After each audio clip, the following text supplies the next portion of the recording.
Jsou to advokáti, kteří působí v Praze a mají pobočku v Uherském Hradišti. Specializují se právě na právo v nemovitostech, právo v obchodních korporacích, insolvencích a právu v IT. Co se týká reprezentace za finance, tak dneska bude prezentovat Petr Dražil. Ten je ve financích už 10. rokem, takže spousta zkušeností a letos dodělal titul FA, takže věřím, že těch zkušeností tam je opravdu mnoho. Jenom chci dopředu upozornit, že se nejedná o nějaké individuální doporučení, je to prostě předání našeho know-how, které za ta léta máme a které jsme se rozhodli takhle vám otevřít a věříme, že vám pomůže. Doplním, po každé prezentaci tak budete mít prostor na dotazy a můžete se ptát na cokoliv, co vás napadá k danému tématu. A teď už poprosím Michala Straku s první prezentací. Díky, Míšo. Já vás všechny zdravím. Ještě jednou jmenuji se Michal Straka a budu dnes mluvit o elektronických podpisech, zejména realitních a dalších smluv, a o jejich náležitostech a druzích, a pak budu mluvit z částí o změnách v advokátní úschově od tohoto roku. Co se týče té první části elektronických podpisů, mám tam takový malý kvízeček, takže kdybyste se chtěli v průběhu na cokoliv zeptat nebo reagovat, klidně buď hlasitě, nebo prostě pište do chatu. A já jsem s dovolením zapl nahrávání, nicméně nemám tady jméno nikoho, je tady vždycky vidět jenom vlastně hovořící člověk a chat. Máme to pro interní účel, i kdybychom to třeba náhodou si ještě chtěli někdy použít. Tak, já se tedy vrhnu na to, nasdílím vám prezentaci. Tak, jenom mi teda prosím potvrďte, že to vidíte. Zakývejte prosím někdo hlavou, jestli ty, co vás vidím, super. Dobře. Tak jo, super, díky. Takže jdeme na to. Elektronické podpisy realitních a dalších smluv. Tak co se týče této části prezentace, očekávám délku asi 10 cca minut a podíváme se asi na 5 bodů. Nevezmeme to dneska úplně technicky a právně hluboce, ale pokud by byl zájem, prostor, můžeme pak udělat speciální webinář. Prvním bodem tedy budou nějaké obecné výhody elektronického podpisu, pojďme se klidně o tom pobavit. Bod číslo 2 budou dnešní nároky na smlouvy v elektronické podobě. 3 bude ten malý kvíz, respektive test znalosti elektronických podpisů.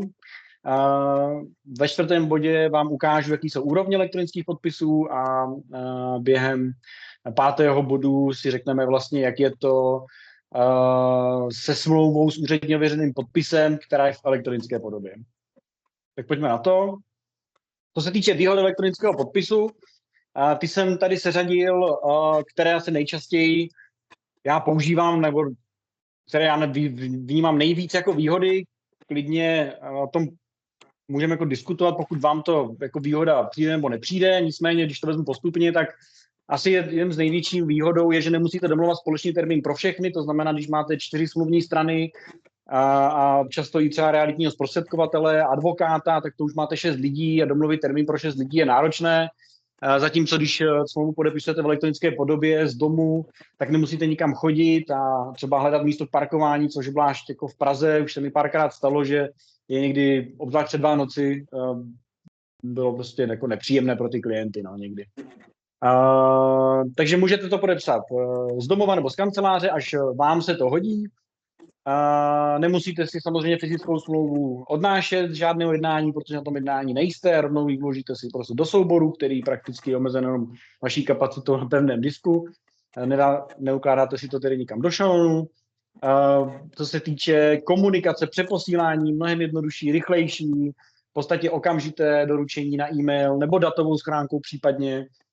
A tím se dostávám teda i k tomu, že pokud podáváte na správní orgány cokoliv přes datovou schránku, v tomto případě ta elektronickou smlouvu, tak máte mnohem lepší, vyšší důkaznost o doručení, protože když doručujete prostřednictvím pošty nebo standardně teda prostřednictvím pošty, tak je to jenom vlastně údaj o tom, že bylo doručeno nějaký den nebo nebylo doručeno, zatímco u datové schránky vidíte přesně hodinu, minutu i vteřinu. A do doručenka je mnohem jednodušeji dohledatelná, stažitelná a podobně. Praktická další výhoda je určitě ušetříte náklady za cestu na katastrální úřad, který třeba tady v Praze je jenom jeden, takže musíte vlastně z celé Prahy například na jeden katastr, abyste podali smlouvu, často jedete 40 minut tam, 40 minut zpátky, když je špička, tak klidně i téměř hodinu, takže ušetříte prostě hodinu, dvě. A pokud podáváte správním orgánům elektronické smlouvy, tak často dostanete slevu na poplatcích. V případě třeba zaslání elektronické smlouvy na katastr za účelem zápisu vkladu vlastnického práva například, tak dostanete slevu 20%. A pokud jste třeba realitní makléř nebo člověk, který často chodí na katastr, tak ta sleva je prostě měsíčně jako určitě už viditelná. Dál tady mám napsané jako dvě právní a takové technické výhody za mě, a to je, že v elektronické podobě máte mnohem více informací o vlastnosti dokumentu, to znamená, máte tam možnost sledovat nějaký revize, kdo dělal poslední úpravy, metadata dokumentů a tak podobně. A s tím se pojí teda i větší potenciál důkazní síly. Nicméně bacha na to, může to být jako dvousečná zbraň, protože v případě, že podepíšete elektronickou smlouvu pouhým prostým podpisem, co je prostý podpis, si řekneme za chvíli, ale je to prostě třeba například bez certifikátu vydaného certifikační autoritou nebo prostě bez Bank ID, úplně jako základní jednoduchý podpis, třeba v mailu napíšete souhlasím se smlouvou, tak tam určitě větší důkazní síla není. Protože se to nerovnání vlastnoručnímu podpisu. Jo, ale když se dostanete na nějakou vyšší úroveň toho elektronického podpisu, tak máte mnohem větší důkazní sílu u soudu, kdy bylo podepsáno, kým bylo podepsáno, prokazatelnost vlastně té osoby, nezměnitelnost dokumentů a podobně. Tak to se týče výhod, pokud by vás nějaká výhoda napadala, nebo byste naopak chtěli rozporovat nějakou výhodu, kterou já jsem tady uvedl, klidně napište nebo se ozvěte. Ale jinak já se přesunu k dalšímu slajdu. Tak abyste mě neusnuli v průběhu prezentování, tak já to občas proložím nějakým pejskem. Tady zrovna jsou dva pejsci, kteří podepsali kupní smlouvu na psí boudu a prostřednictvím Face ID, tak vypadají šťastně, takže já doufám, že při elektronickém podepisování budete šťastní i vy. Stejně jako ti pejsci. Tak co se týče nároků na smlouvy v elektronické podobě. V podstatě dejme tomu asi, že máme nějaké jako tři nejčastější nároky na smlouvy v elektronické podobě. První je prostá podoba, to znamená bez nějakých specifických požadavků. Postačí smlouva naskenovaná, podepsaná jednoduchým prostým podpisem, není potřeba úřední ověření, ani speciální časové razítko a podobně. Jo, prostě prostá podoba elektronické smlouvy nebo dokumentu. V nejčastější podobě vlastně bývá jako sken, prostý sken. Druhá jaká úroveň je úřední ověření podpisu na dokumentu. A to bývá nejčastější, protože je potřeba úřední ověření na katastru pro změnu nebo pro založení řízení v obchodním rejstříku při převodu podílu a podobně. No a třetí, to je si z mého pohledu nejvyšší nárok na smlouvu elektronické podobě, a to je, že musí být ten podpis v úřední ověřené podobě a navíc opatřen ještě kvalifikovaným časovým razítkem. Jo? Toto třetí ověření je potřeba právě na katastr v případě, že celá ta smlouva byla zprocesována v elektronické podobě. Tak, toto jsou teda obecně ty nároky. Pojďme se podívat na další obrázek. Tady proti sobě bojují kočky a psy o tom, kdo víc podepíše elektronických smluv. Takže vypadá to, že vedou psy 53:45. Tak, ale vhledneme od legrace. Tak já jsem vám slíbil velký malý testík. Tak mám tady 1, 2, 3, 4, 5, 6 příkladů, co všechno, nebo jestli vůbec, může být elektronický podpis. Tak já vás poprosím, jestli mě můžete, to jsem nechtěl, čekejte. No, tak to jsem taky nechtěl. Teď nevím, jak se tady z toho mám dostat. No. Jo, tady mám chat, už to vidím. Tak, super. Takže podpis, nebo pod písmenem A je obrázek, kdy vidíte, že je tam nějaký biometrický typ podpisu. Myslíte si, že toto je elektronický podpis platný v dnešní podobě? Že legislativa uznává jako elektronický podpis?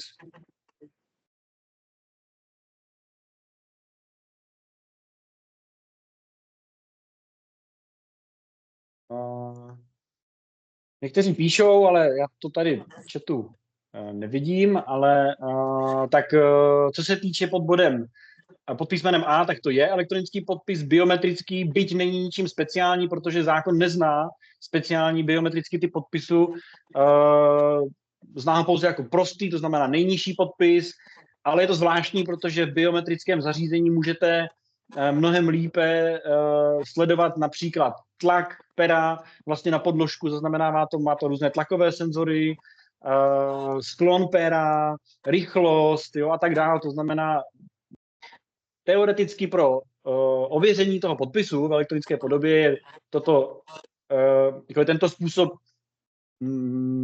jako jednodušší. Nicméně legislativa jako taková ho nezná. Je to pouze prostý podpis, ale elektronický. Co se týče písmene B, tady vidíte nějaký vyňatek ze smlouvy, kde je podepsaný zprostředkovatel. Je podle vás toto elektronický podpis?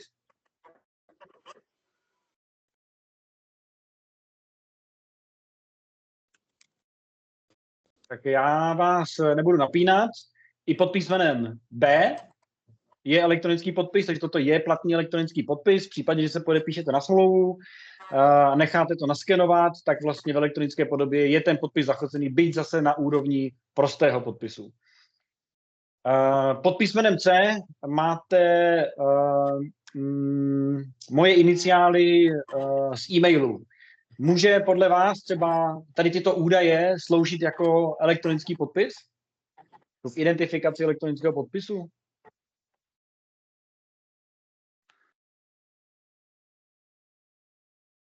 Tak i pod písmenem C může být elektronický podpis. Stačí vlastně projevit vůli, že s tím souhlasíte, to znamená, pokud nad to moje jméno napíšete souhlasím se smlouvou, nebo uzavírám, nebo potvrzuji a pod tím vlastně jméno příjmení je nějaký údaje, tak je to platný elektronický podpis. Byť zase v prosté podobě. Tak pojďme k písmenu D a to je Bank ID. Jestli s tím máte někdo zkušenosti, tak si myslím, že to je poměrně intuitivní. A pokud ne, tak to rozhodně doporučuji, je to fakt jednoduché, dáte si vlastně Bank ID, podpis smlouvy, můžete podepsat jakoukoliv smlouvu v elektronické podobě, stačí tam nahrát. Jediné omezení je, že pro spotřebitele se tento podpis uznává, nebo v podmínkách je jakoby výluka, že takhle můžou spotřebitele podepsat smlouvy jen do výše 2 milionů korun. Tak tady jsem trošku teda přeskočil, rovnou jsem řekl, že jde o elektronický podpis, tak přeskočíme k písmenu E. Je podle vás toto elektronický podpis? Možná to někteří znáte, už jste se s tím někdy setkali, tady toto je vlastně jenom obrázek vygenerovaný z certifikátu, takže je to elektronický podpis, dokonce toto je nejvyšší úroveň kvalifikovaný podpis pomocí kvalifikovaného certifikátu. Tak co se týče pod písmenem F, tady máte vlastně například na spoustě stránkách máte, že se chcete přihlásit třeba k nějakému newsletteru nebo zanechat nějaký vzkaz, tak dáte jméno, příjmení, e-mail, telefonní číslo, vzkaz a tak dále. Tak je pod písmenem F, skrývá se taky teda elektronický podpis, pokud vyplníte údaje a dáte, že souhlasíte a dáte odeslat.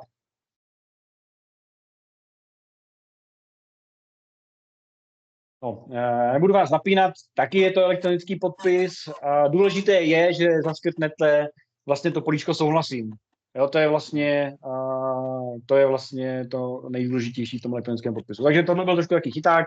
Všechna písmena jsou tady elektronický podpis. Akorát písmeno E je nejvyšší úroveň a vlastně všechny A, B, C i F jsou prosté úrovně, jediné Bank ID je zaručená úroveň, trošku vyšší. A jaký je v tom rozdíl, si ukážeme potom ještě dál.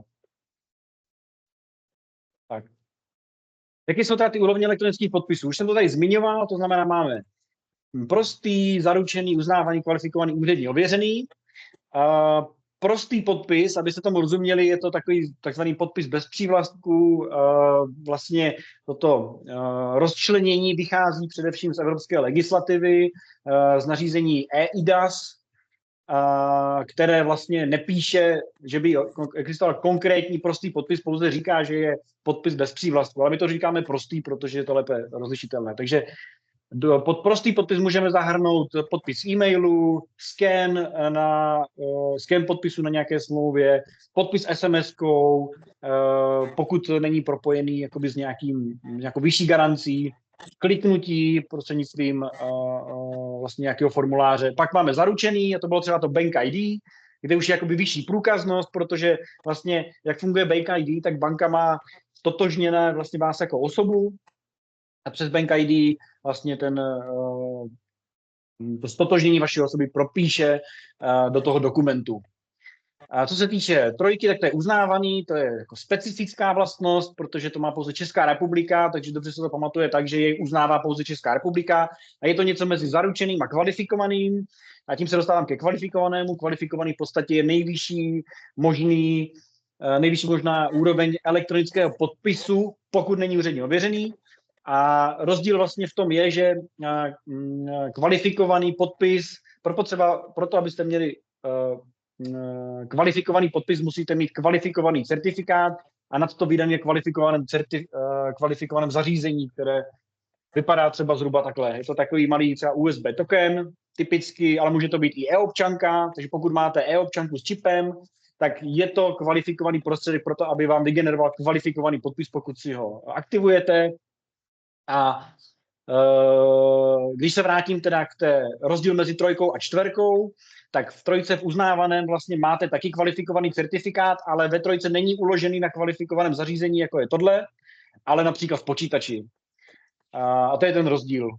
Ale že kvalifikovaný ještě využívá speciální šifrování. No a pětka je úředně ověřený podpis, to znamená, ať už je prostý, zaručený, uznávaný nebo kvalifikovaný, tak všechny podpisy lzou, nebo je možné ještě úředně ověřit v elektronické podobě. Tak, když se dostávám k poslednímu slajdu, a to je vlastně, jaké jsou možnosti dneska dostat smlouvu s úředně ověřeným podpisem do elektronické podoby. Prvním způsobem je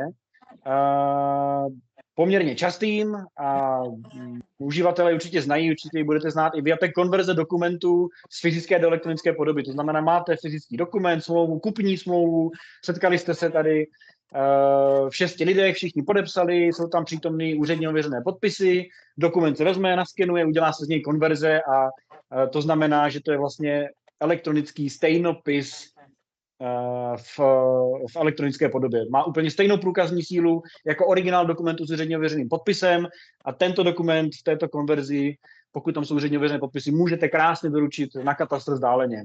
Takže to je jedna cesta, konverze dokumentu z fyzické do elektronické podoby. Druhá cesta je, jak dosáhnout úředně ověřeného podpisu, je, že máte kvalifikovaný certifikát propojený s portálem občana. Kvalifikovaný certifikát, když se vrátím zpátky tady k těm úrovním elektronickým podpisům, máte na úrovni 3 a 4.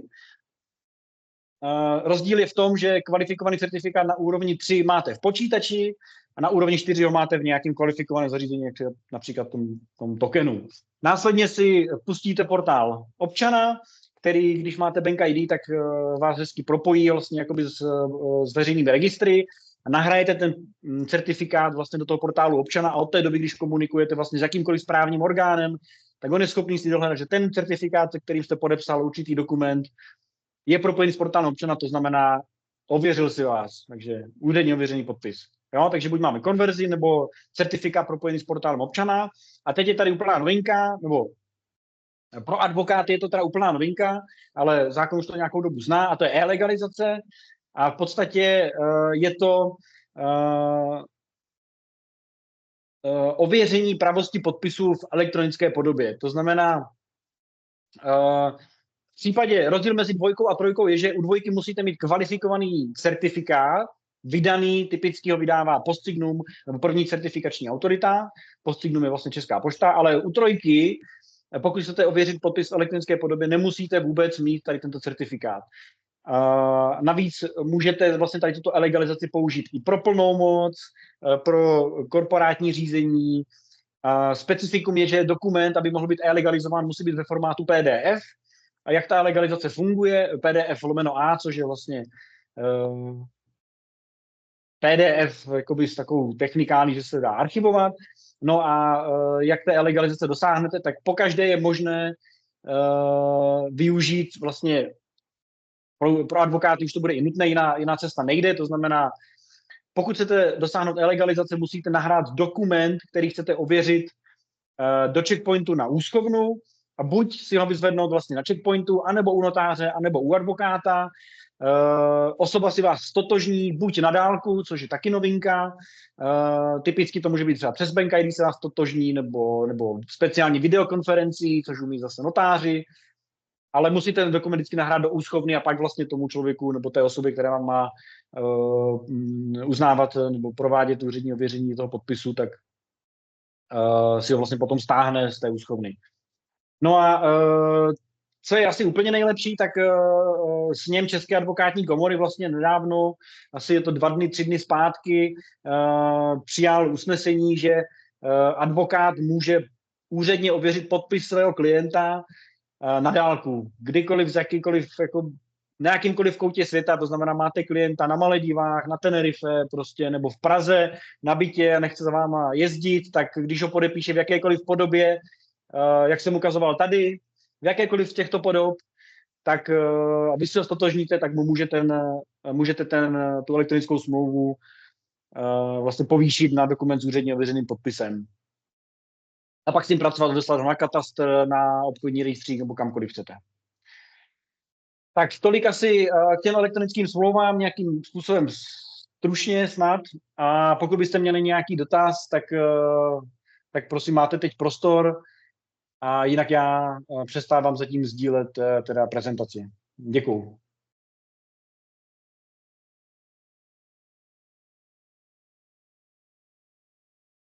Tak, super, Michale, děkujeme za prezentaci. Já se zeptám, jestli nějaký dotaz z publika je aktuálně. Tak ano, poprosím Danielu, aby si zhlasila mikrofon a může se zeptat. Já bych se jenom chtěla zeptat na to Bank ID, na co všechno se to dá použít. Bank ID, kromě toho, že vlastně je tam výluka pro spotřebitele, kteří můžou podepsat smlouvu v hodnotě plnění maximálně do 2 milionů korun, tak tam není vůbec žádné omezení. To znamená na plnou moc, klidně taky na kupní smlouvu, ale jakoby u té kupní smlouvy je potom potřeba, pokud by šla na katastr, tak zase mít to úřední ověření, myslet na to, jo, ale jinak to Bank ID můžete použít na cokoliv.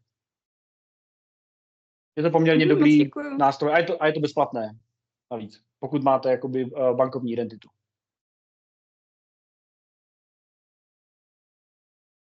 Tak, paráda. A tím pádem, jestli nejsou další dotazy, tak poprosím Šárku, jestli by nám doplnila další téma z právní strany. Já bych možná jenom ještě poprosila Míšu, protože my to téma máme ještě nějakým způsobem dělený, tak jestli bys mi tam, Míšo, ještě řekl tu tvoji část. Děkuju. Jasně. Děkuju taky a přejdeme tedy, pokud nejsou nějaký dotazy, nebo byste měli snad i v průběhu, kdykoliv třeba pište, ale my pomalu teda přejdeme k revolučním změnám v advokátní úschově. Já zase nasdílím prezentaci a vrhneme se na to. Tak.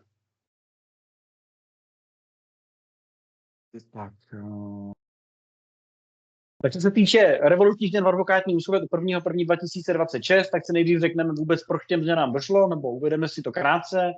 Pak se podíváme na ty změny v obecné rovině a pak si řekneme, jestli, nebo v jaké dle mého nejbezpečnější podobě lze tu advokátní úschovu uzavřít nebo sjednat.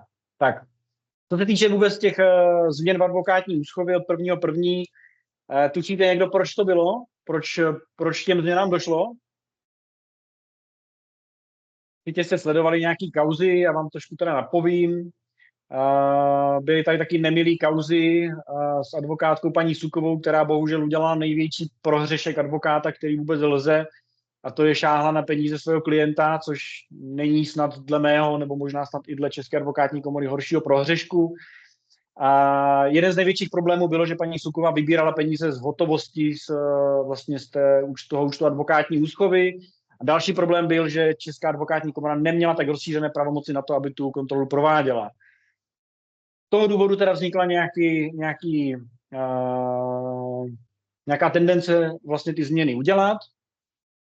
A zároveň samozřejmě vidíte, že se to netýká jenom advokátních úschov, bohužel i realitních úschov, tady je zrovna aktuální článek z 9. února 2026.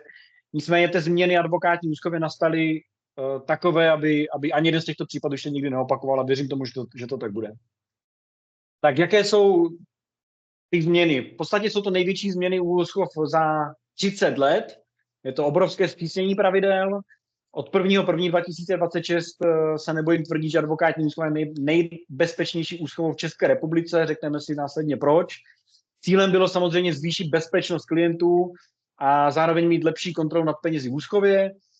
Důležitým bodem bylo, že zákonem byl ten garanční fond České advokátní komory, což je taková bezpečnostní síť proti zpronevěře peněz. To znamená, i kdyby tam náhodou k něčemu došlo, což už díky těm pravidlům, které nastaly, si myslím, že už prakticky není možné, tak stále je tam nějaký garanční fond, který má vyplácet oběti. No a určitě je to nový jakoby silný argument, proč vůbec doporučovat advokátní úschovu před jakoukoliv jinou úschovou. A rozhodně před převodem na účet prodávajícího v případě realitních transakcí.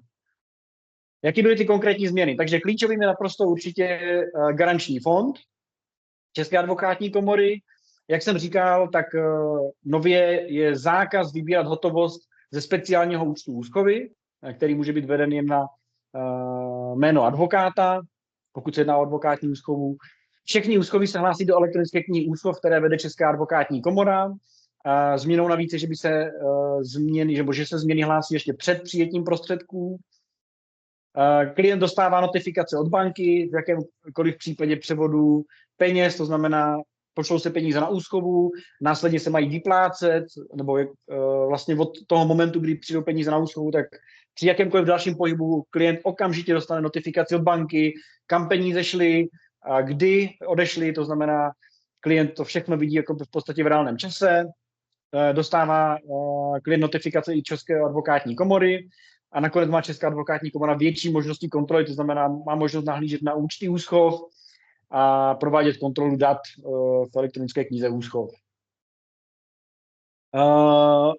To znamená, tak jak já vnímám dneska tu advokátní úschovu, tak lze ji dělat rozhodně bezpečně a odkudkoliv, to znamená, pokud byste chtěli advokátní úschovu, nemusíte se vybírat advokáta prostě třeba na malom městě, můžete si vybrat advokáta z Prahy, z větší kanceláře, z menší kanceláře, z Liberce, z Pardubic, z Brna, z Uherského Hradiště, prostě odkudkoliv, protože, jak jsme se bavili, tak je to možné uzavřít online, elektrickou smlouvu.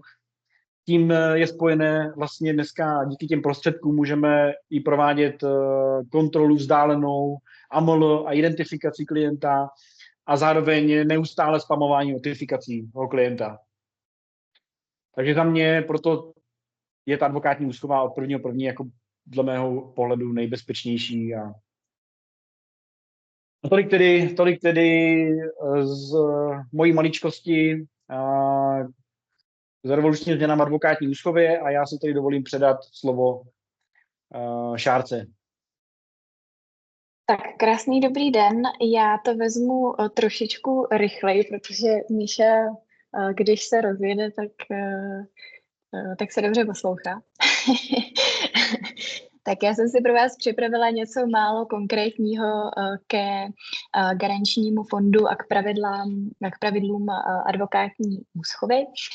Co se týče toho zřízeného garančního fondu, Tak samozřejmě garanční fond byl zřízen v návaznosti na kauzu Suková. Jde o obecný účelový odškodňovací fond. Je to v podstatě unikátní věc.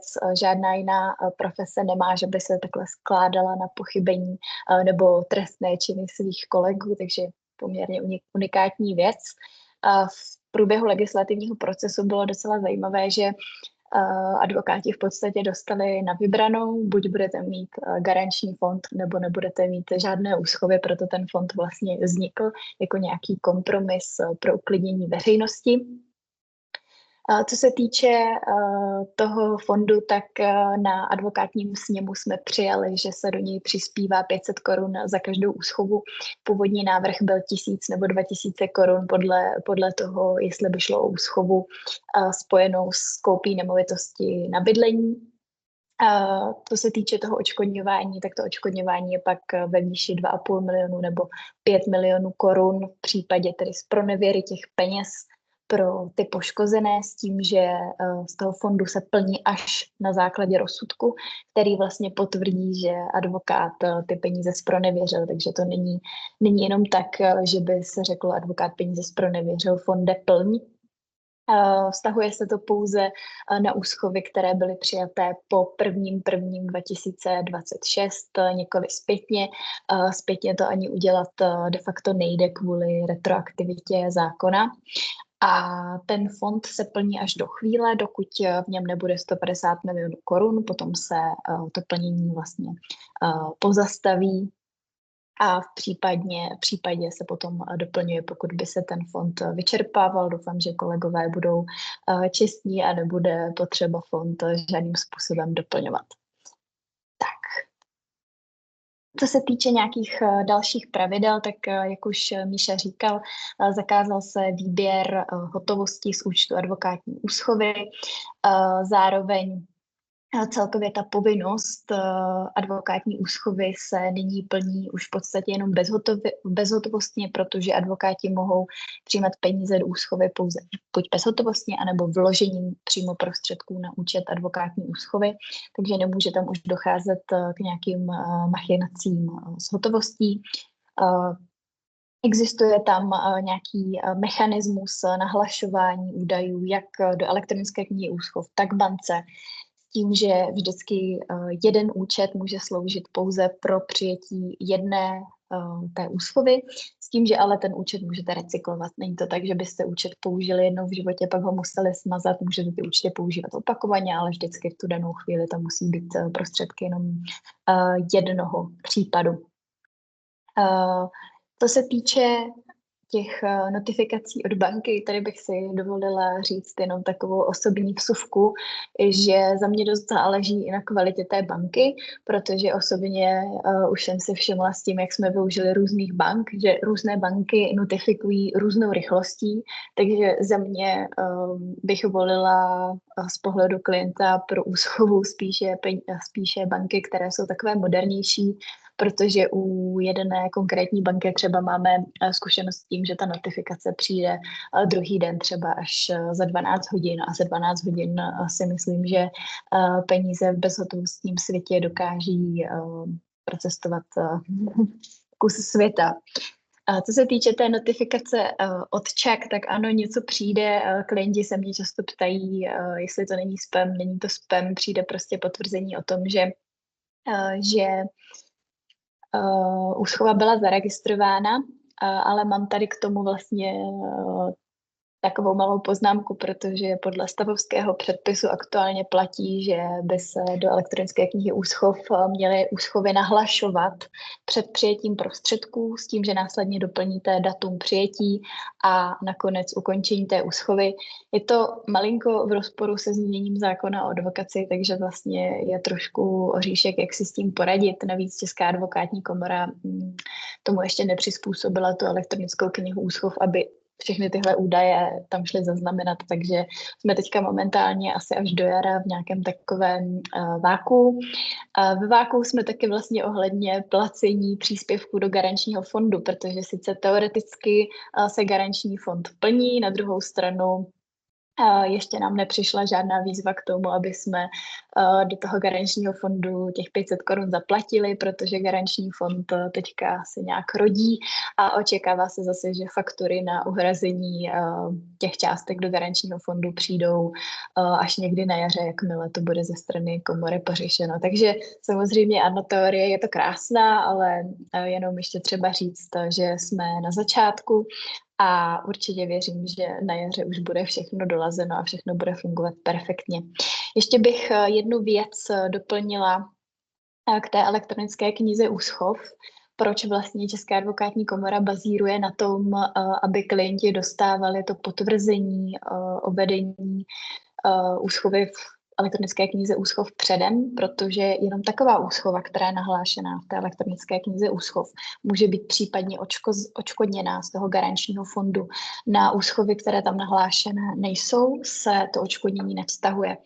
A zase je to nějaká reakce na to, že někteří advokáti, slyšela jsem takové pokoutné historky, že například dělají úschovy na tajno na nějakých svých vlastních osobních účtech, tak tohle má zase zamezit tomu, aby se takové úschovy na divoko děly tím, že budete vědět, že ta vaše úschova je pojištěná v podstatě jenom v případě, kdy dostanete potvrzení z té elektronické knihy Úschov. Pardon. Tak, tady je takový jednoduchý příklad ohledně koupě bytu za 10 milionů. V případě podpisu smlouvy jdou peníze do úschovy, dostáváte potvrzení od banky, od elektronické knihy Úschov, advokát odvádí 500 korun do garančního fondu a o jakémkoliv pohybu dostáváte notifikaci. Jak už jsem říkala, tady se záleží na rychlosti, kvalitě banky, jak rychle ty notifikace chodí. Co se stane, když advokát ty peníze zpronevěří? Garanční fond v takovém případě může vyplatit až těch 5 milionů korun, protože jde tedy o nemovitost určenou k bydlení a co se stane s těmi zbylými 5 miliony korun, tak ty buď můžete požadovat z odpovědnostního pojištění advokáta, ale to je trošku otázka, protože bude zase záležet na konkrétním pojištění, ale většinově obyčejné profesní pojištění vlastně nezahrnuje odškodnění pro případ zpronevěry nebo pro případ spáchání trestného činu, takže samozřejmě se bude záležet na tom konkrétním pojištění, ale nemyslím si, že ve většině případech byste měli dostat 5 milionů z pojištění advokáta. No a samozřejmě v případě, že nedostanete nic z pojištění advokáta a nebudete mít svůj nárok zcela uhrazen z garančního fondu, tak samozřejmě, kde se budete uspokojovat na majetku advokáta. Tak. Co se týče nějakých bezpečnostních výhod, tak samozřejmě nově můžete všechno okamžitě dohledat, jste spamováni notifikacemi, máte možnost kontroly ze strany ČAKu a je zde tedy ten garanční fond jako nějaká druhá pojistka. Co se týče třeba nás a toho, jak děláme advokátní úschovy, my si vždycky dáváme záležet na tom, aby ty advokátní úschovy procházely 4 očima, abychom dvakrát posuzovali splnění podmínek.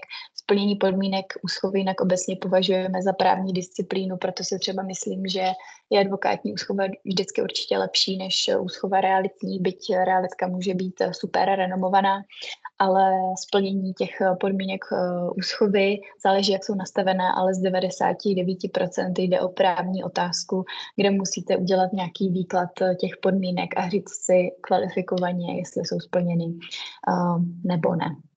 Takže tolik k bezpečnostním výhodám. Pokud by měl někdo nějakou otázku k úschovám, tak prosím teď. A já se jinak přesunu k dalšímu tématu, které mám asi jenom na 3 minutky.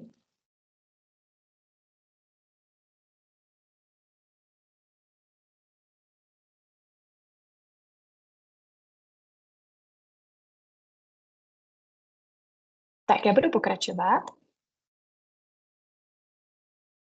Tak, já tady mám jenom vlastně takové shrnutí k odpovědnostem za vadu nemovitostí, s tím, že u nemovitosti je důležité rozlišovat, jestli jde v daném případě o vady zjevné, skryté, právní, faktické, protože se obecně vychází z toho, že všechny nemovitosti mají nějakou vadu. Jsou to komplikované stavby, komplikované věci a na každé najdete nějakou malou vadu. Proto lze uplatňovat v případě nemovitostí pouze práva ze skrytých vad. To jsou tedy takové vady, které de facto nepřijmete, které nevidíte, o kterých nevíte, takže se kterými vlastně nesouhlasíte při podpisu kupní smlouvy. A jsou to teda vady, které právě nezjistíte, nelze odhalit běžnou prohlídkou.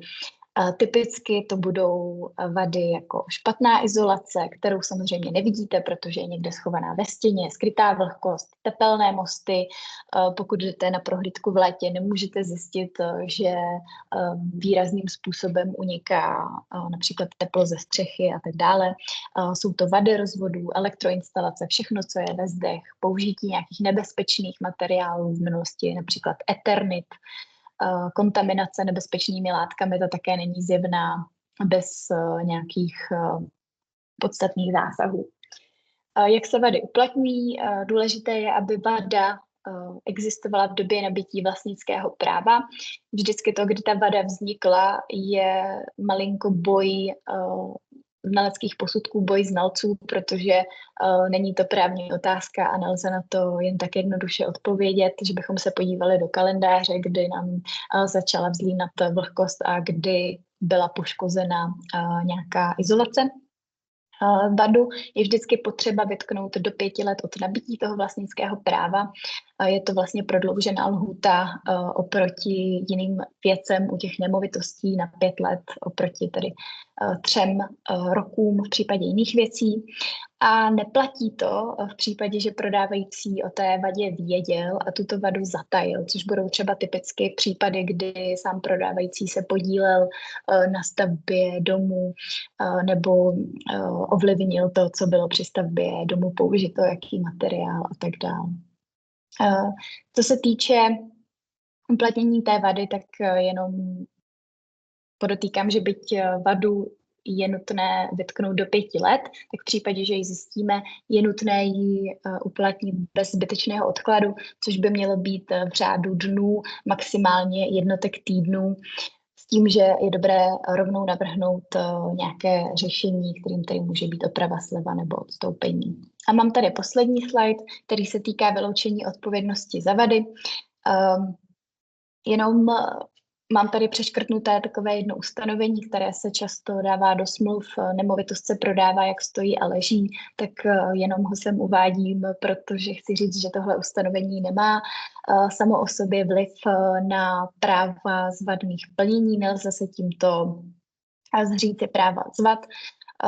Obecně ta formulace, že se věc prodává, jak stojí a leží, se používá pro nějaké zboží nebo nějaké věci, které se označují obecně. Jde o nějakou množinu věcí, například prodávám, jak stojí a leží všechny náhradní díly v této dílně. Takže týká se to nějaké skupiny věcí, ale nelze to takto říci u nemovitostí.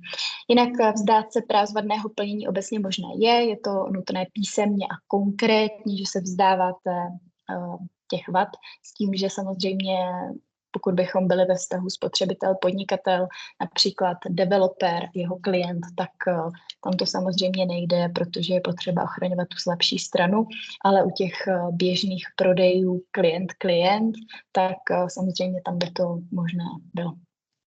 Tak, to je za mě všechno a pokud máte k tomu nějaké dotazy nebo nemáte, tak nyní a jinak bych můžu ti tam dát čáry a třeba za sebe jeden dotaz. Ano. My máme známou a ta vlastně teďka koupila nemovitost na bydlení. S tím, že prohlídka, že jo, byla někdy, já nevím, to mohlo být na podzim, takže to bylo ještě suchý a přebírala teďka vlastně v lednu, přebrala, zapnuli topení a za 2 hodiny samozřejmě praskly radiátory. V rámci smlouvy tak má právě, že jakoby vady se jakoby vylučují, nebo že se jich vzdává. A tak mě jenom napadá, že tohle je asi zrovna otázka k tématu, jaký je třeba tvůj nějaký jako náhled na to.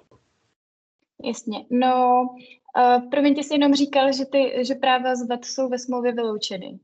Ano, přesně tak. Jo, ale teda jo. přiznám, že nevím, jakým způsobem to jenom jako vím v rámci řeči.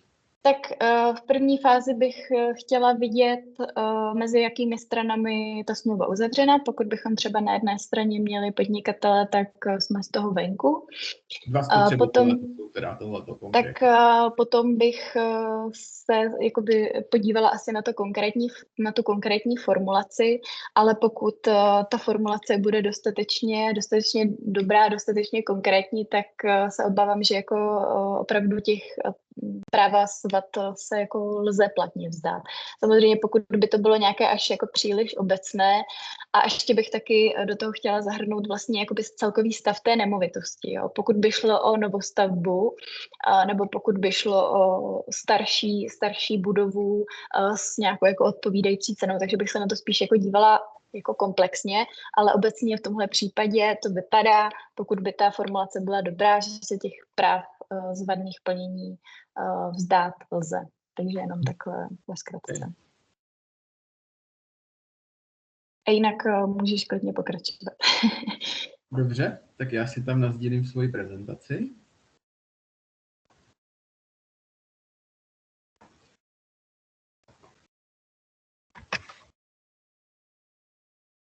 Tak jenom mě potvrďte, že je mě dobře slyšet a že vidíte prezentaci, nebo jestli někdo kývne. Já vidím, že mě ukazuje palec. Tak a vlastně moje téma, na který já budu mluvit, tak jsou vlastně možnosti v rámci financování bydlení, s tím, že vlastně to máme rozšířený jakoby o téma v momentě, kdy ty nemovitosti bereme jako investiční, to znamená pro investory nemovitostí a realitní makléře. Ty témata, vlastně, o kterých já budu mluvit, tak je hypotéka bez vlastních zdrojů, financování bez zástavy a hypotéka na ruby. Tím, že tady bych jenom chtěl jakoby to trošku uvést na pravou míru, tak možná někteří z vás si vybaví pod hypotékou na ruby takzvanou reverzní hypotéku, což je typicky pro nějaké starší lidi, dejme tomu důchodce, kteří vlastní nemovitost a vlastně pak jim nějaký firmy, které se na to specializují, jim dají obnos peněz, oni pak vlastně mají možnost toho fungovat na stáří. Tak tohoto není ten případ. Tady vlastně se budeme mluvit o hypotéce bez nemovitostí. Tak a jdem na to. Já napřed bych si za sebe chtěl trošku, jako ať si srovnáme úroveň, co se týká hypoték obecně, tak tady na to mám vlastně 2 slajdy. Jak to je vlastně podle momentálně platné legislativy, tak banka vám zafinancuje 80, respektive až 90% hodnoty nemovitosti, pokud je vám po 36 let a ta nemovitost je oficiálně braná na bydlení. Samozřejmě pak v rámci toho investoři, kteří nakupují 90% hypotéky, tak dá se to udělat, ale musí to splňovat ty podmínky. Často se právě setkávám s tím, že pořád ještě natrefím na lidi, kteří vnímají hypotéku tak, že jim zafinancuje 100% hodnoty nemovitosti, což tak to vlastně není. To bylo zrušené už vlastně minulou novelou tady v rámci těch úvěrů. Pak další vlastně parametr, co tam je podstatný, tak je samozřejmě bonita klienta, to znamená, jaké máte příjmy, jaké máte stávající vlastně závazky, jak velkou máte rodinu, to znamená typický počet dětí rozhoduje, jestli jste manželé nebo nejste, a kolik máte vlastně, jakoby v kolika domácnostech bydlíte a tak dále. Další parametr tak je DTI, což je vlastně parametr, který stanovuje maximální výši všech vašich úvěrů na 8násobek vlastně vašich ročních příjmů. A pak je vlastně parametr, který byl zrušený, oficiálně DTI, ale banky ho mají vlastně pořád ještě ve svých interních metodikách, takže se vlastně člověk nevyhne. A tam vlastně je to braný tak, že vlastně maximální součet splátek všech vašich úvěrů a nějaký to pravidlo tak je zhruba 50%. On je to pak individuální samozřejmě podle toho, jaké máte druhy příjmu, jestli už máte nějaké příjmy vlastně z pronájmu z nemovitostí, jestli máte z podnikání, případně kdo si třeba vyplácí jako z vlastní firmy a tak dále, tak tam to chce pak samozřejmě se dívat konkrétně. No a tady k tomu bych ještě vlastně zmínil, že vlastně od 1.4.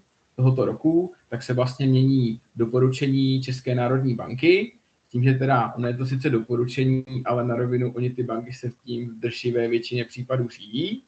To znamená, ono tak prostě bude a mění se konkrétně vlastně parametry u investičních nemovitostí, to znamená třetí nemovitost a dále, že se to nebude týkat lidí, kteří kupují nemovitosti pro vlastní bydlení.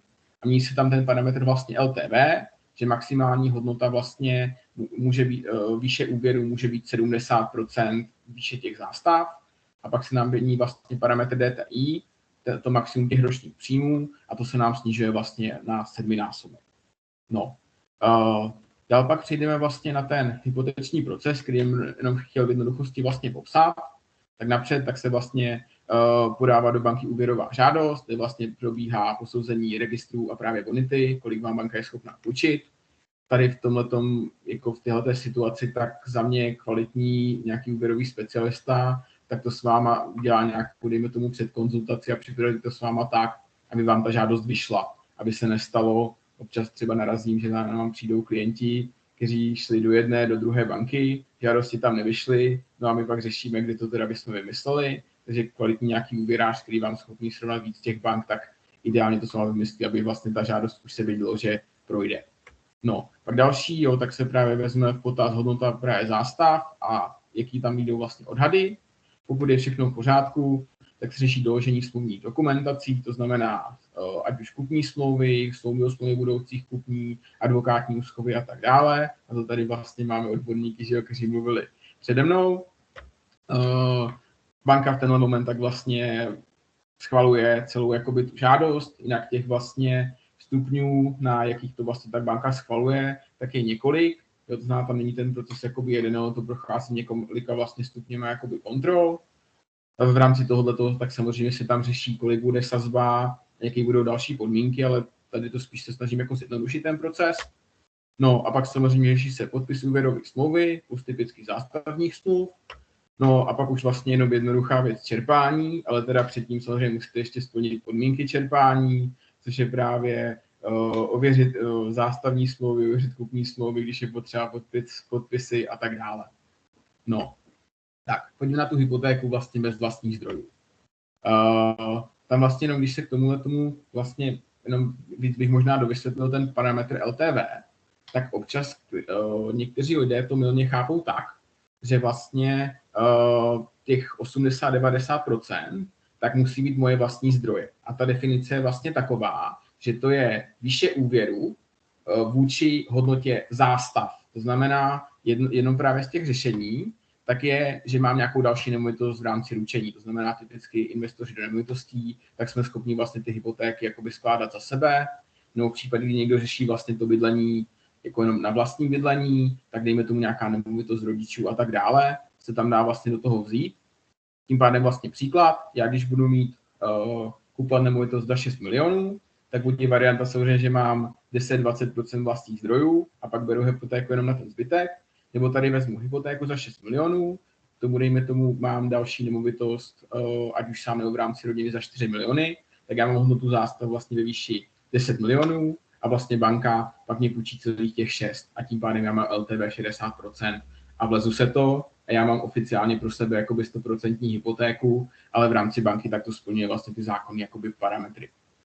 Tak, další varianta, to se typicky teda týká výstavby, tak je zohlednění hodnoty pozemku, že už ten pozemek nějakou hodnotu má a já tam vlastně vystavím ten dům, takže vlastně pak to celkové LTV zase bude splňovat ty parametry, jinak do toho pak spadá vlastně i to, že v momentě, když řeším například výstavbu nějak své pomocí nebo vlastní prací, tak se do toho dá jako v podstatě započíst jako hodnota vlastně vlastních zdrojů. Tak, nebo samozřejmě varianta je, kdy najdu nemovitost s nižší kupní cenou, než je reálná hodnota, tak samozřejmě tady ten parametr je pak splněný. Jenom tady upozorním na jednu věc, tak ne všechny banky akceptují situaci, když uvedu zase příklad, v momentě, kdybyste přišli s nemovitostí, která má hodnotu 8 milionů a kupující potřeboval nějak nutně prodat, to znamená, kupní cena by byla například 6 milionů, tak já vím o jedné, respektive 2 bankách, které by vám byly schopny to vlastně zafinancovat se 100%, a jinak většina ostatních bank by řekla, jo, jasně, tady ta hodnota té nemovitosti je dostatečná v rámci toho LTV, ale klient ještě dodá vlastně ty vlastní zdroje, respektive další zástavu. Takže tady právě by pak bylo žádoucí výběr vlastně správné banky. A nebo pak další teda varianta, tak je vlastně kombinace hypotéky a já pak vlastně bych k tomu ještě dobral další vlastně úvěr, což je taky možnost. Tam jenom bych vlastně upozornil, že je potřeba správně vymyslet ten proces, respektive znát ten proces, aby se vám nestalo to, že vy máte splněné podmínky hypotéky a těsně před čerpáním tak banka vám to stopne, protože uvidí, že máte v rámci registru, tak máte danou žádost na další úvěr. Takže tam je potřeba vybrat jednak banku, která tohoto řeší správně, anebo to pak to mít napočítaný správně bonitně vlastně, aby jste viděli, že vám to vyjde, že se dá po vlastně čerpání té hypotéky ještě pak rychle vyřešit další vlastně úvěr. Jo, tady pak mám vlastně hodnotu té vlastní práce při výstavbě, respektive rekonstrukci, o tom jsem mluvil. Tak, na co je důležité za mě se vlastně zaměřit. Tady hlavně já teda budu brát ten případ, kdyby se to dofinancovalo vlastně dalším úvěrem, tak samozřejmě rozhoduje tam bonita klienta, kdy když mám vlastně i další nemovitost do zástavy, tak samozřejmě ten úvěr je větší, že vlastně je vyšší 100%. Tím pádem je vlastně schopné, jako i důležitý, abyste zvládli jakoby utáhnout pořádku ty splátky, protože to samozřejmě to celkové zadlužení je vyšší, v případě, že by se stalo, že vám nějakým způsobem vypadne příjem nebo se sníží, jo, takže to může být problém, jo, takže tam pak doporučuji třeba zamyslet se nad nějakým kvalitním pojištěním na výpadek příjmu a tak dále.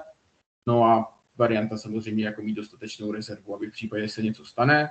A ještě bych pak upozornil na jednu věc, tak vlastně v momentě, kdy často se nám, nebo ne často, ale může se stát, typicky jsou to velké města, my jsme lokalitně v Brně, takže mám hodně zkušeností s Brnem, tak ne vždycky se stane, že odhad vlastně té nemovitosti v rámci banky jde na tu reálnou jakoby kupní cenu, takže pak prostě v momentě, kdy se zjistí, že ta hodnota té nemovitosti je podle banky o 500 000 nižší, tak se buď řeší varianta, kdy vlastně klient buď řeší změnu nějaké financující banky, nebo jestli z toho dílu odstoupí úplně, anebo jestli samozřejmě pak reálně máme ty vlastní jakoby prostředky, případně jinou zástavu tady na tohleto. Tak. Dál se vrhneme na to financování bez zástavy. Tak co to vlastně je? No tak v rámci hypotéky, že jo, tak banka chce typicky právě zástavu, kdybyste měli nějaké problémy splácet. A financování bez zástavy je, že vlastně řešíte úvěry, kde ta zástava není. Znamená, neručí se tam žádnou nemovitostí vlastně. Banka tam posuzuje hlavně vlastně váš příjem, vaše závazky, o tom už jsme vlastně mluvili v rámci bonity. Je tam teda typicky vlastně vyšší úrok oproti klasické hypotéce. Setkávám se občas s tím, že vlastně je výrazně vyšší, anebo je to dejme tomu o nějaký setinky až nižší procenta, tím pádem to vlastně není jakoby tak hrozné. Já už možná trošku vyslepičím, co pak budu mít vlastně na dalším slajdu. A to je vlastně to, že řešení tady v rámci toho financování bez zástavy, tak jsou v zásadě dvě. A vlastně jedno z nich je klasický spotřebitelský úvěr, kde maximální splatnost je typicky do 10 let. A pak teda mají banky ještě speciální kategorie spotřebitelských úvěrů neúčelových, kdy se to dá roztáhnout i na trošku jako déle. To znamená, tam máme splatnost 10 let. A pak vlastně druhá možnost tak je varianta úvěru ze stavebního spoření, a pak o tom ještě budu mluvit. A tam se to dá vlastně roztáhnout až na nějakých 20 let. No, v rámci toho úvěru vlastně ze stavebního spoření, tak se bavíme teda o té variantě bez zástavy, protože v momentě, kdy byste brali úvěr ze stavebního spoření a ten úvěr byl jakoby nějakým způsobem vyšší, tak banka samozřejmě nemá problém, když jí dáte zástavu, tak vám učit, ale bavíme se o té variantě bez zástav, což je typicky do 2,5 milionu. Netvrdím, že to umí všechny stavební spořitelny, ale jsou takový, který vám půjčí až 2,5 milionu bez zástavy. A nebo v případě teda, pokud by to bylo družstevní bydlení, koupovali byste byt vlastně z družstva, tak tam je až 3,5 milionu. Ten účel je teda vlastně vázaný na koupi, rekonstrukci, dofinancování a buď ta banka chce doložit vlastně účel, reálně ho vidět, jo, například rozpočet té rekonstrukce a tak dále, nebo se dají ty věci typicky řešit vlastně i čestným prohlášením. Takže tam záleží. Jinak samozřejmě pak toho je třeba jeden typ z produktů, který se používá i vlastně v rámci toho dofinancování hypotékám. No, ta splatnost je teda typicky delší než u těch klasických spotřebitelských úvěrů, typicky 20 let, v nějakých případech se jsme schopni se dostat až na 25 let. To znamená, to je o trošku kratší než hypotéka, kde je standardně 30, ale pořád delší než klasický úvěr ze stavebního spoření. No, kdy to vlastně dává za mě smysl, tak v momentě, kdy kupuju nemovitost s relativně nízkou cenou, což jsou typicky nějaké, dejme tomu spíš neúplně velká města, spíš nějaké jako menší města nebo respektive sever. Nicméně měli jsme teďka jeden případ, kdy jsme se setkali s tím, že se i u nás v Brně tak se prodávaly vlastně byty, 1 KKčka a ta cena byla nějakých 2 300 000. Takže tam jsme se pořád do toho 2,5 milionu vlezli, nicméně tam metráž teda byla opravdu jako malá za mě. Další ta varianta, tak kdy vlastně já dofinancovávám ten rozdíl vlastně do 100% kupní ceny. Samozřejmě můžu použít, že rekonstrukce, modernizace bydlení a nemusím řešit tu zástavu, v momentě, kdy byt vlastně mám. A pak samozřejmě varianta, kdy prostě jenom mám další nemovitost a nechci tam tu zástavu vlastně dávat.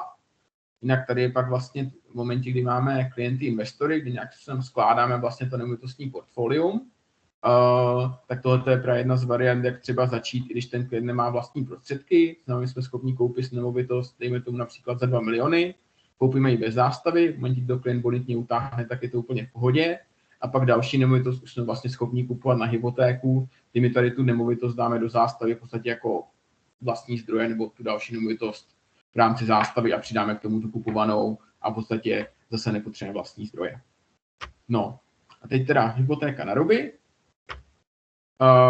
Tak tady zase ten proces tak probíhá trošičku jinak než u klasické hypotéky, kdy samozřejmě banka posoudí vaše příjmy, výdaje, posoudí bonitu, schválí se vlastně ten úvěrový rámec v rámci banky, no ale už tam nedochází právě k tomu, že by se řešil vlastně odhad tyhle ty věci, stanoví se ta výše úvěru, podepisí se vlastně úvěrové smlouvy a tak dále, no a pak vy máte vlastně schválený ten úvěrový rámec a máte nějakou dobu vlastně na to najít tu nemovitost. Jo, že vlastně tu nemovitost můžete hledat až vlastně v momentě, kdy máte schválené ty parametry úvěru, což právě pak může být třeba výhoda tady v následujících situacích, jo, kdy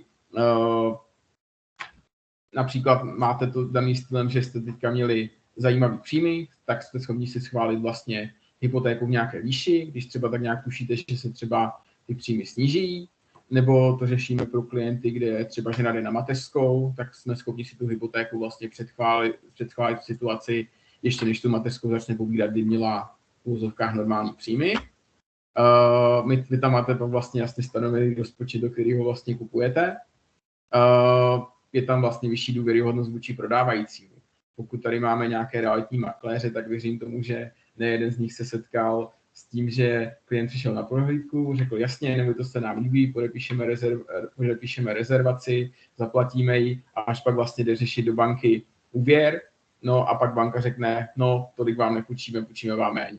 No a teďka prostě klient řeší teda, jakým způsobem to vyřešit a makléř má v vozovkách tak trochu problém, jak to udělat, jestli teda bude vracet vlastně buď tu rezervaci, nebo se jim minimálně za mě protáhne, že jo, ta doba prodeje té nemovitosti. Pak samozřejmě v momentě, kdy máte předschválenou tu hypotéku, tak v momentě, kdy přijdete na nemovitost a ten prodávající tak vlastně potřebuje ty peníze relativně rychle, tak vy jste v podstatě už jako víc jak za polovinou toho procesu, když jste to financovali standardní hypotékou, protože vlastně úvěr máte schválený a pak jenom je potřeba vlastně dát si pozor na to, nebo dodat vlastně odhady, kolik ta nemovitost má, vyřešit odhady v rámci nemovitosti.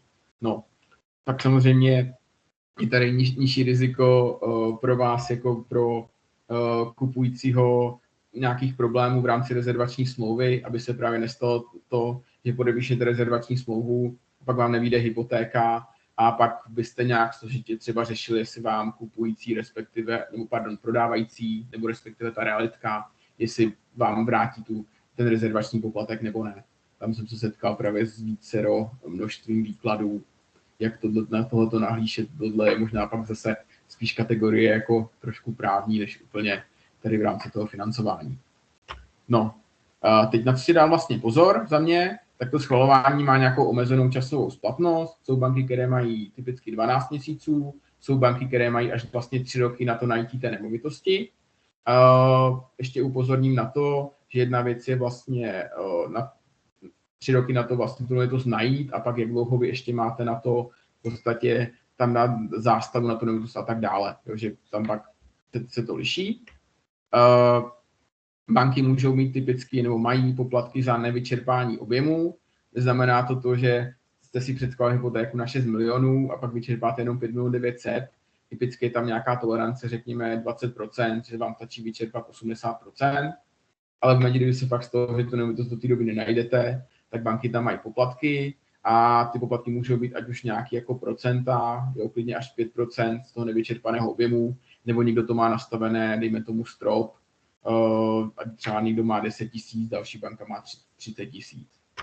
No, pak samozřejmě pozor na to, ta nemovitost musí vlastně projít odhadem a musí splňovat nějaké právní náležitosti, znamená musí být nějak třeba očištěná od nějakých zástavních práv, věcných břemen a tak dále. No, a teď vlastně, když se vrhneme jenom na nějaké závěrečné shrnutí, tak za mě tak to řešení je vždycky pro každého individuální. Jo? To, že jste klidně realitní investor, takže nějaký váš známý to financoval jedním způsobem, tak znamená, že to typicky vyjde i pro vás. Znamená, je to prostě aktuální podle toho, jak má klient tu situaci, jestli máte, nemáte vlastní zdroje, jestli máte, nemáte další nemovitosti do zástavy. Klíčová je vlastně kombinace těch správných nástrojů, protože právě v momentě, kdy se řeší nějaký maximální výše těch úvěrů, návaznosti na příjem a tak dále, tak v momentě, kdy řešíme financování tím stavebním spořením, tak to vám vlastně zvedá to úvěrové zatížení v rámci vlastně splátky a těch maximálních úvěrů, že klasická hypotéka, tak splátky jsou typicky nižší. No a pak samozřejmě důležitý za mě, aby to vlastně pro vás bylo dlouhodobě udržitelné, to znamená nastavit tam nějakou jako strategii a buď jste si ho schopni jako investor nastavit sami, nebo na to máte nějakého specialistu, který to vlastně s váma jako řeší, aby se pak nezjistilo prostě za rok, za dva, že to eventuálně může být průser. No, jo a tak tohle to je takové za mě spíš jako klišé, ale samozřejmě je to důležité to mít, tak aby vlastně to financování bylo jako braný jako pro vás bezpečně a stabilně. No, to je za mě všechno. Já děkuji za pozornost a dám prostor pro dotazy.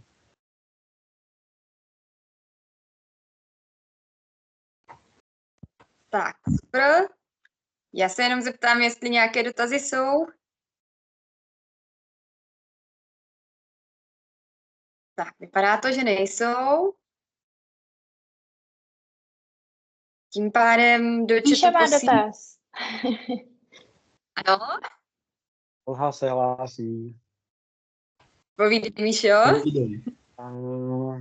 Ale děkuji ti za prezentaci. Můžu se tě zeptat, mám jako dvě otázky. Jedna se vlastně týká toho, že když si vyřízeš hypotéku a potřebuješ teda vlastní zdroje, tak jsem pochopil, že část těch vlastních zdrojů můžeš financovat druhým úvěrem. Ve stavebka. Jo. A dělá se to tak, že uzavíráš jakoby oba dva úvěry jakoby plus minus nějak ve stejný den. Tam se z toho důvodu, protože ty, když přece chceš si půjčit hypotéku od banky, tak nechceš, aby ta banka viděla, že ty máš další úvěr jakoby někde, ne? Nebo jak tohle funguje? Nesníží ti to potom bonitu té banky? Je vlastně potřeba vybrat banku, která ideálně do těch registrů vlastně nahlíží na začátku. A tohle je teda přiznám taková jako šedá zóna, že ty banky o tom jako ví a tak jako to řeší, neřeší. Je potřeba vlastně vybrat banku, která do těch registrů kouká ideálně na začátku a na konci už ne. A nebo v momentě, kdy teda bohužel je ta situace, že máš banku, která do těch registrů kouká i na konci, ale je to jediná možnost jako v rámci banky, která ti půjčí, tak ty potřebuješ v podstatě schválit hypotéku, vyčerpat ji a pak mít v podstatě nachystaný veškerý podklady, celý ten proces v rámci, dejme tomu, toho stavebního spoření, abys ho pak vyřešil strašně jako rychle. A mít i v rámci toho naplánovanou bonitu a tak dále. Takže to si úplně myslím, že nějaký jako nováček jako v oboru ve financích tak nebude schopný vyřešit, že to už jako je potřeba na to mít nějaké zkušenosti. Ale jde to, jo. Klasická hypotéka, tak za mě nějaký průměrný jako doba řešení je jako 2 až 3 měsíce, což jsme schopni to udělat i rychleji. Nějakou jako fakt rekord máme asi třeba 14 dní a tam fakt jako všechno šlo jako na drátkách, což je v momentě, kdy si banka pořád vyžádává nějaký podklady, nebo typicky v momentě, kdy se kupní smlouvy řeší stylem, já mám známýho právníka nebo kamarád studuje práva, tak mi to udělá, tak jsme teďka měli jeden případ, kdy se vlastně kupní smlouvy předělávají na 3krát, jo, což v podstatě vždycky týden, než se ty kupní smlouvy předělají a pak ještě nějaká reakce banky, no, tak tam se nám to relativně docela zpozdilo. No, takže asi takhle k tomu, no. A ještě mám jeden takový krátký dotaz. Jestli víš, jaká je aktuálně největší možná splatnost, nejdelší možná splatnost toho hypotečního úvěru? Kde se nejvíc můžeš dostat? Je to 35 let, ale teda to je typicky za podmínek, že musíš splňovat energetický štítek. A umí to teda spořitelna. Uvažuji, jestli někdo jiný, podle mě jsou jediní. Že vlastně musíš mít Ačko, respektive Bčko, energetický štítek té vlastně budovy, kterou kupuješ, a pak ti to roztáhnu na 35 let.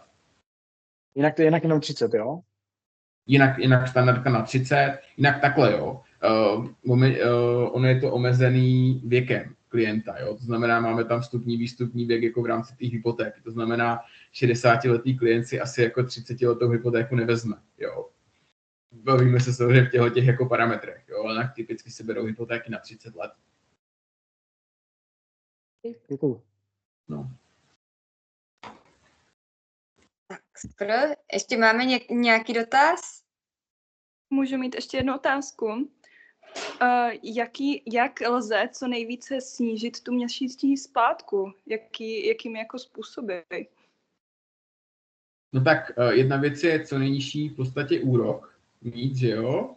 A pak typicky se to řeší právě roztahováním té doby splatnosti. Já nevím, jestli můžete ten dotaz nějak třeba víc konkretizovat, abych mohl odpovědět, protože takhle jsem asi odpověděl možná obecně. Jo, jasně. Spíš jsem to myslela tak, jak se banky vlastně dívají na toho člověka, jak ho posuzují, aby mu dali právě tu nejdelší splatnost, co nejnižší úrok, co je vlastně nejvýhodnější, jaký stav, nevím, třeba manželství nebo co největší příjem, prostě jaký tady ty parametry jsou pro tu banku nejdůležitější při tom posuzování. No tak samozřejmě ono je to na individuální situaci, jo, to by pak bylo asi nějak osobně to probrat, tyhle ty věci, ale za mě splatnost, tak ta je vlastně daná nějakou jako maximální splatností, ať už to, že v momentě, kdy vám bylo 30, tak jste schopná si vzít 30, respektive 35 let v rámci těch spořitelných hypotéků. Klientovi, který mu je 50, tak se to dá natáhnout nějakých 70-72 let, jo, to pak záleží, takže tohoto je vlastně týká splatnosti. Jinak v rámci sazeb, tak ty banky mají nějaké jako sazebníky a jsou banky, které vám dají prostě v podstatě od pultu nějakou sazbu, která je relativně rozumná. A pak jsou banky, které zkouší a je potřeba pak s nimi nějakým způsobem licitovat, jestli ta sazba je nebo není vhodná a co teda dělat, co by se muselo stát, aby se právě ta sazba jako snížila a dostala někam rozumně. Typicky banky dávají, že jo, slevy na sazbu, ale já to beru tak nějak, že to už je v podstatě automatika. V momentě, kdy máte u nich nějakou domicilaci, to znamená, chodí vám tam příjem, máte nějaký typicky třeba z toho se platí trvalý příkazy nebo platíte kartou, to je jedna věc. Pak v momentě, kdy máte pojištění nemovitosti u pojišťovny, která banka řekne, tak co na to je sazba. A pak největší slevy tak jsou v rámci životního pojištění, že jste ten úvěr vlastně měla i pojištěný, tak tam jsou taky docela zajímavé slevy. Jenom pak za mě pozor na to, jedna věc je sazba a druhý je pak vlastně ten parametr RPSN, což je celková vlastně zatížení toho úvěru, který bere vlastně potaz i ty poplatky. Já si vlastně musím umět spočítat. V momentě, kdy budu mít, dejme tomu, budu mít úrokovou sazbu 5%, ať uvedu příklad, banka mě řekne, když si uděláte životko, dostanete 3/10 dolů, tak ono to je schopný ušetřit, dejme tomu pár 100 korun, což je podle výše úvěru, ušetří mě to pár 100 korun na splátce, a když pak to životko stojí 2,5 tisíce, tak jde o to, kolik jako celkově zaplatíme, jestli to utáhnu. Ale v momentě, kdybychom byli nějak jako na hraně v rámci té bonity, tak právě čím nižší sazba, tak tím ta bonita je jakoby lepší. Jo, tak bylo by to třeba způsob, protože právě to životko a tyto ty další pojištění a další produkty, které ty banky můžou mít, tak vlastně nevstupují do té bonity.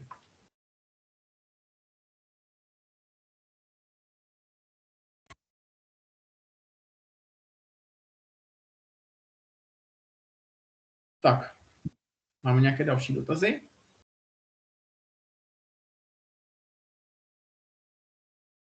Tak, jestli nemáme další dotazy, tak já vás poprosím, tím, že je to jeden z našich prvních webinářů, jestli byste nám vyplnili zpětnou vazbu.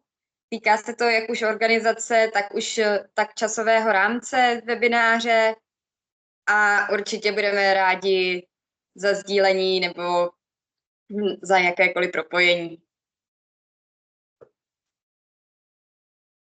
Tak. Zeptám se, jestli prezentující ještě chtějí něco dodat. Ne, já děkuju taky moc všem. Děkuji. A Myslím, že co se týče toho dotazníku, tak ho ještě budeme posílat na maily. Takže kdyby náhodou z toho tady nějak nezachytili v chatu, tak myslím, že bude i na mailu. Ale jinak teda děkuju a zase někdy třeba. Děkujeme za pozornost, mějte se. Jdeme na hokej koukat. Jo, již hokej, rychle.